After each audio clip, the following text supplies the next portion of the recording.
how as in Pakistan, in Pakistan now there is a very in our time when I was a child, we used to play each with boys and girls play together, and we used to play for many hours, for 2 to 3 hours in the morning and in the evening, and there was no restriction from our parents, and we have enjoyed a lot in during our childhood. But after now I am 30, more than 35-year old. Now I see that my children are not allowed to go outside. We don't feel secure that the kids will get hurt, or they will go, if they will go outside, and they are more on the TV and on the cartoons and on the games.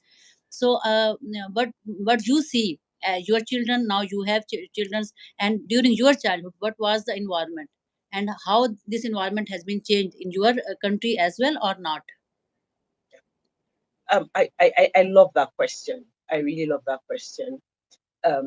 When we were children, of course, you get up in the morning, you go to school. My school was not very far, so sometimes we got taken to school, but like 90% of the time, we walked to school. It took us about 10 minutes to walk from the house I was in. That was my primary school to the school and back. In passing through, in going to school, we didn't have to cross any major roads. Most of them were footpaths and dirt roads. And then we'll pass through like a mini market because I told my mom was in the military, so it was a military school. And we'll pass through Mami Market, as we call it, and we pass through a part of the military barracks. And we didn't think, in fact, it never occurred to us that something would go wrong. I don't think my parents were ever worried if, excuse me, we will get to school. It was a matter of, I hope they will not stop to play on the way back from school. That was their major concern. Everything was so free. And when we got back from school, we will, of course, eat. If there's, by the time we're old enough to do a few chores, we'll do chores. And then we're outside playing with the neighbors, boys, girls. We didn't even know there was anything about difference in tribes. We didn't know there was anything about difference in religion. We didn't even think that gender was anything to restrict us. We would play. I still remember playing in the sand. At one point when I was growing up, my house was the house, our house, we're building like an extension because the family was now with children were growing older and we had a lot of space. And we were building like another like um, bungalow within the same perimeter fence. And so there was always like heaps of sand because of reconstruction. And I used to really look forward to coming back from school because then we'll build houses out of sand. Sometimes we'll use our hands to dig. I still remember that one of the things that I that I still remember and laugh at till today was during the rainy season, when you're digging in those sands, you find these tiny things. And one day I took like three of them and took them to my grandma. I was like, Grandma, look what we found. What are they? She said lizard eggs, and I wanted her to fry them for us. She was like, no, you don't eat lizard eggs. And to my surprise, I was asking my son, who is 10, he had never seen lizard eggs because, just as you said, there's such an indoor generation. They hardly know what is going on outside. It's really scary and it's very sad. And so that's one of the things that, as you said, we were not, our parents were not worried about anything happening to us. But right now, to let my children go out and play, I want to know where they're going to. I want to know who they're playing with.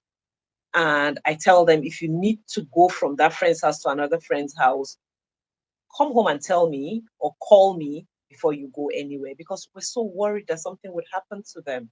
It's really scary. And for me, I think it's limiting how much childhood they're getting. I don't think it's a normal childhood when you cannot play free like you would want to. It's scary, really scary. Yes, and same happen here, and we have a culture in Pakistan. We have a culture. When I got admission in my pre medical school, that was co education, first time after my primary and secondary school matriculation, my mom told me that you have not to talk to any boy.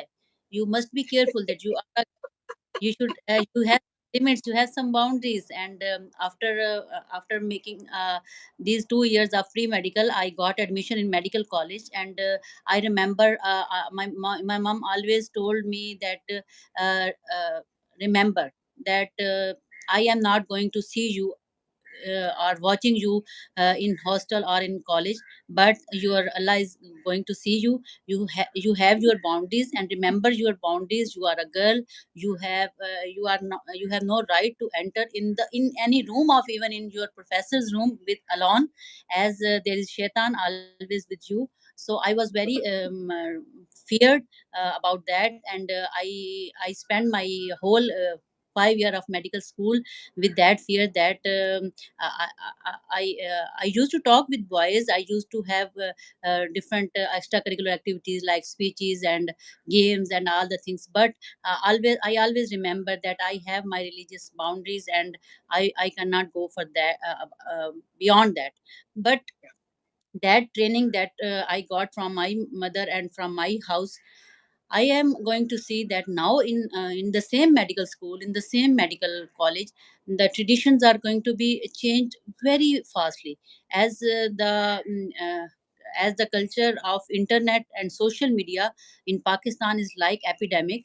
And the people think that they should not have any boundaries, and they have no any other person have no right to say good or bad to him or her.